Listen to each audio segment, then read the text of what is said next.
réglage, le DxO il est assez sympa pour ça, donc ce qui fait que là vous voyez un peu mieux la boîte. Donc voici un petit peu, hop, ici la boîte. Donc vous avez ici une petite sacoche de transport.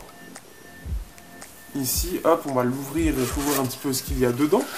Donc déjà de base il y a le casque, il faut le savoir. Hop, ici on a même pour le ranger, ils nous disent même en fait comment le ranger. Donc ça c'est assez sympa si vous voulez savoir exactement. Hop, dans cette pochette. Et bien sûr vous avez pas mal de petits accessoires qui sont en général donnés sur le casque. Donc déjà vous avez ici en fait une partie. Alors je sais pas si ça se voit bien. Je pense que j'ai l'impression que ça se voit bien. En tout cas c'est peut-être un poil éclairé. Donc ça après je réglerai ça de toute façon. Hop, on voit pas très bien, mais en gros ici en fait c'est pour le mettre sur un PC, donc ce qui fait que vous avez une sortie audio, une sortie micro, et vous avez l'entrée qui est ici. Donc une jack, et vous avez ici un port, une partie en fait, un adaptateur 6 mm pour ceux qui veulent le mettre sur donc un DAC en fait, donc un petit truc audio sympa en général pour ceux les audiophiles. Donc voilà, je sais pas comment dire, un DAC. Et vous avez ici le port USB, alors là je l'ai sorti alors que je l'ai pas sorti, un port USB, enfin un câble USB pour recharger, parce que oui certes c'est un câble, c'est un appareil qui est filaire, hop, un câble qui est filaire, mais le truc c'est que en fait c'est juste la version filaire, on n'a pas la version Bluetooth. Par contre ce qui est sympa, c'est qu'on peut enlever, alors c'est un peu difficile donc il tient bien, mais on peut changer le câble ici, le câble USB. Par contre le problème c'est que c'est un câble qui a l'air très spécifique en termes d'entrée. Quand vous pouvez voir l'entrée, si je le mets à fond, on n'en voit pas grand chose, et ce qui fait que vous ne pouvez pas mettre forcément n'importe quel câble. Il suffit que un lambeau en plastique soit trop gros pour que ça ne rentre pas. Donc ça c'est un peu dommage. C'est du jack 2.5 mm à l'entrée ici, et en sortie donc pour aller sur le smartphone ici en 3.5. Ensuite donc voilà un petit peu, on a sur donc le câble ici, hop, je vais me rapprocher. Ça fait un peu bizarre de filmer comme je filme, j'ai pas l'habitude. Hop, ici donc on a la télécommande. Alors la télécommande qui permet via plusieurs appuis d'avoir plusieurs commandes tout simplement. Ensuite vous avez hop, de côté du câble, en fait la partie, toute la partie en fait commande justement pour la réduction de bruit. Donc ici, donc là c'est désactivé, activer mode réduction de bruit, et si on appuie en fait pour se mettre en mode micro et pouvoir écouter s'il y a des choses, si à un moment donné il faut être plus attentif à ce qui nous entoure, ça nous permet ceci. Vous avez ici, donc là justement on vient de le voir, hop, je vais le remettre. On peut voir l'indicateur de batterie, donc vous en avez jusqu'à 5, et donc un point c'est égal à un pourcentage. Et vous avez l'entrée USB type B pour pouvoir le recharger. Donc au niveau autonomie d'ailleurs c'est assez impressionnant, hein. On en parle tout de suite tant que j'y pense. Au niveau autonomie on est sur du 50 heures, c'est ce qui est annoncé sur la boîte, c'est ce que je confirme, à savoir que comme on peut l'utiliser même sans câble, c'est-à-dire que vous pouvez enlever le câble, vous pouvez ne pas le brancher du tout, et ce qui est bien c'est que si vous voulez juste utiliser le mode réduction de bruit, eh bien vous pouvez, et ce qui fait que ça va pouvoir être un casque qui va être juste là pour réduire le bruit ambiant, ce que j'ai déjà fait. Par contre le truc c'est que comme on a cette fonction là qui est présente, il ne va pas détecter quand on l'utilise plus. On n'a pas de capteur ou quoi que ce soit qui va dire « Ah, il ne l'utilise plus au vu de la façon dont il est forcément pas en train de l'utiliser, ça fait plus de 3 heures, comme ce que certains appareils font en Bluetooth. » Là, non, ce qui fait que si vous le laissez allumer, en fait, il va rester en fait à utiliser son mode justement annulation de bruit. Je suis arrivé, j'ai un peu du mal. Donc, ce qui fait que ça, c'est le petit truc à prendre en compte là-dessus. Ce qui est un petit peu parfois dommage parce qu'on se rend compte le lendemain matin qu'on l'a utilisé. Bon, il ne reste plus beaucoup de batterie, mais au vu de l'autonomie, ça tient largement la journée. Après, il suffit, moi en tout cas au bureau, de le remettre, et puis c'est bon. On peut le replier, donc ça, pas de souci. Au niveau de l'arceau, tout simplement. Pour le côté droit, le repérer, en fait, c'est là où il y a le câble. Vous avez sinon le droit qui est ici. Et voilà. Alors déjà, voilà un petit peu pour ce casque en cette petite présentation. Un casque que je trouve assez joli, je trouve assez design, assez sympa. Maintenant, qu'est-ce que ça donne sur la tête? Donc on se retrouve cette fois-ci avec ma face. Donc là, vous pouvez voir que je suis très bien coiffé. On est en fin de soirée et j'ai passé tout le week-end à ne rien faire. Donc forcément, mes cheveux ils sont en pétard complet. Mais bon, j'espère que vous appréciez un petit peu. Donc sur la tête, qu'est-ce que ça donne? Voilà, vous allez encore plus apprécier. Hop, viens là, câble. Et hop, on va faire... Voilà, bon ça passe, on a juste cette petite mèche là, et toute jolie. Et donc voilà un petit peu ce que ça donne. Donc déjà un peu ce que ça donne comme ça sur la tête, hein, avec mes super gros cheveux, bien chevelus. Donc ce qui fait que sur la tête, ce qui est bien, c'est que ça fait le tour de l'oreille.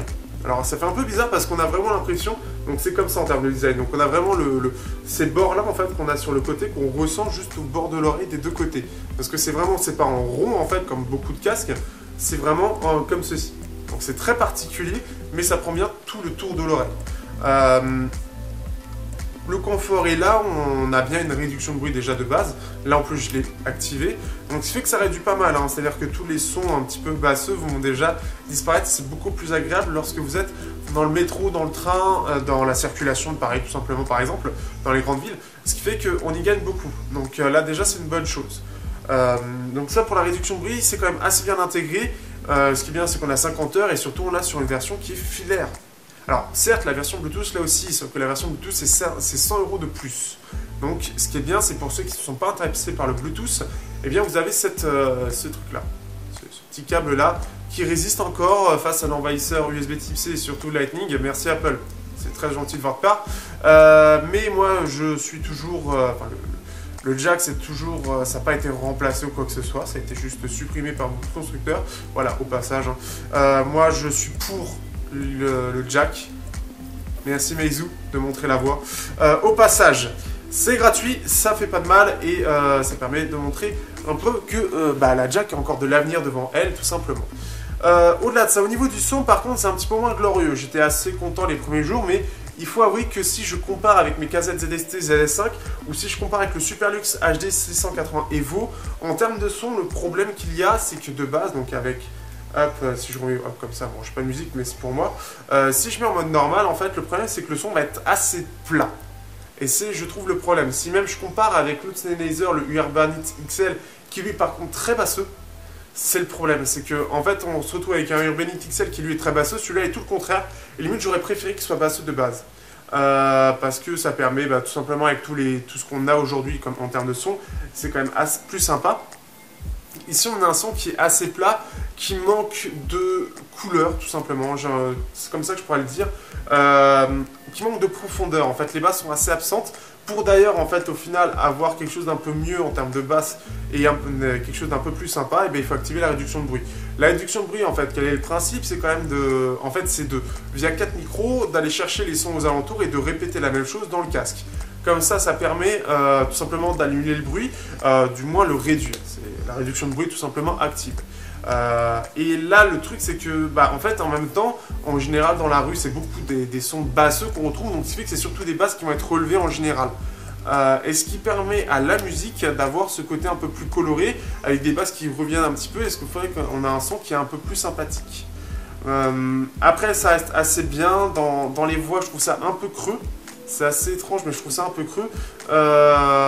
Et ce qui fait que je suis assez mitigé sur ce casque. Il est correct, mais à 260 €, on a beaucoup d'alternatives qui, en plus de ça, ont droit à de la réduction de bruit avec un son qui est bien meilleur. Là, je trouve qu'il est très correct. Hein. Ça reste un son qui est vraiment pas mal, quand même, au niveau du détail, au niveau de la stéréo. Mais à 260 €, je veux dire, on a le... tiens, si je regarde, on a le Momentum qui doit pas être tellement au niveau du bruit, au niveau du prix, qui est un casque Sennheiser. Hop, je recherche en direct, mais en décalé. J'essaie un petit peu. Mais ce qui fait qu'on a un Sennheiser Momentum que j'avais beaucoup aimé et qui aujourd'hui on le retrouve à 240 €. 240 € pour le Momentum, c'est quand même pas mal. Si on va chercher le Momentum 2, il va être peut-être un poil plus cher. Mais au final, non, il est même moins cher que ça. On peut le retrouver même à 207 € sur Pixmania.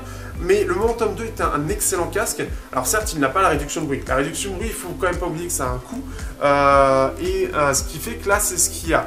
C'est le Momentum 2, pour moi, de souvenir en tout cas, le son était beaucoup plus coloré, beaucoup plus sympa à écouter, beaucoup plus de détails et avec un effet vraiment très très sympa dans les oreilles.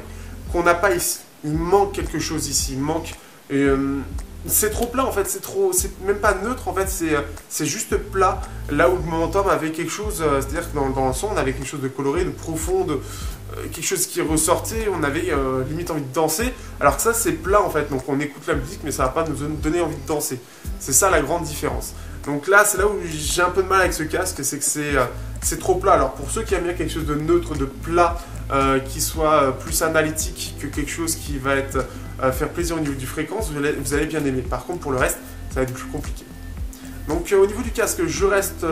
voilà, je suis pas totalement convaincu, il n'est pas mauvais, mais je suis pas totalement convaincu. La partie, autant niveau design que confort que réduction de bruit est excellente. L'autonomie avec la réduction de bruit aussi est une excellente idée. Le fait de l'avoir fait en filière, je trouve que c'est aussi une excellente idée. C'est trop rare puisque la plupart des smartphones, des casques qui sont comme ça, donc des casques sont généralement Bluetooth. Là, le fait de l'avoir mis en filaire, ça permet d'avoir, comment dire, ça permet d'avoir de la réduction de bruit filaire à moindre coût par rapport à la version Bluetooth. Et ce qui fait que, est-ce qu'on aurait pu mieux faire? Je ne sais pas. Je sais pas parce que je compare à un autre casque que j'ai pu tester, un Sony MDR à je sais plus combien, qui a une centaine d'euros, qui a la réduction de bruit. Alors certes la réduction de bruit est présente, mais le son n'est pas bon du tout pour moi. Il est correct, mais il manque de beaucoup trop de choses. Il manquait de la stéréo des basses, il manquait de beaucoup de choses pour le rendre intéressant. Là c'est un peu le même problème. Au final le son n'est pas mauvais, mais le son n'est pas joyeux, il n'est pas coloré. On est très loin de ce que peuvent proposer certains casques à ce prix-là. Je pense notamment en Bluetooth par contre.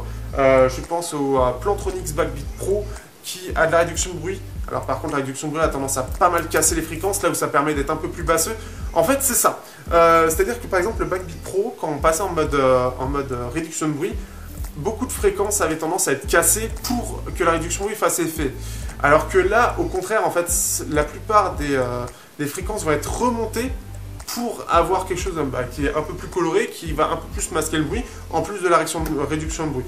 Et c'est là où c'est un peu mieux géré par contre, c'est un peu mieux foutu, mais par rapport au Backbeat Pro, le son est beaucoup moins bien, que ce soit au niveau des basses, que ce soit globalement, le son est beaucoup mieux, beaucoup plus relevé, beaucoup plus coloré sur le Backbeat. Alors que là, on se retrouve avec quelque chose qui est certes très correct, mais qui est beaucoup trop plat. Tout simplement, encore une fois. Après, donc on le retrouve à peu près à 260 € au moment où j'ai regardé les prix, à peu près au moment où je fais le test. Je mets un lien sur Amazon, donc vous avez dans la description. Et vous pourrez faire votre propre idée pour ceux que ça intéresse. Au pire, vous le prenez, hop, vous voyez mes cheveux, c'est la fête. Vous pouvez toujours voilà, tester le casque pour voir s'il vous plaît. Vous le prenez, après vous faites jouer le côté satisfait ou remboursé d'Amazon avec les 15 jours. C'est toujours ça. Mais voilà, c'est mitigé. Je ne suis pas parfaitement convaincu de ce casque. Mais honnêtement, il n'est pas si mauvais que ça en fait. C'est surtout que le son, c'est peut-être pas mon style. C'est peut-être ça aussi. Mais le fait qu'il soit très plat me permet pas dans mes musiques type électro, type métal, type rap même aussi, à les vivre vraiment. En fait, j'ai vraiment l'impression que avec ce casque, on est sur un côté un peu plus passif, à l'écouter au lieu d'être un peu plus actif, à vouloir avoir envie de danser. C'est un peu le délire en fait. C'est un peu comme ça qu'il faut le voir. C'est que c'est pas assez joyeux, c'est pas assez coloré, c'est pas assez profond. Je sais pas comment dire exactement, mais les fréquences sont pas assez punchy pour avoir envie de bouger en fait, et c'est là le problème. Donc c'est ça qui pour moi manque à ce casque pour être vraiment un casque ultra intéressant, mais la base est quand même vraiment bonne. Voilà un peu ce que j'ai à dire sur ce casque. N'hésitez pas à dire ce que vous en pensez dans les commentaires. Si vous avez d'autres questions, n'hésitez pas, et on se retrouve pour une prochaine fois pour un prochain test sur Technoïd.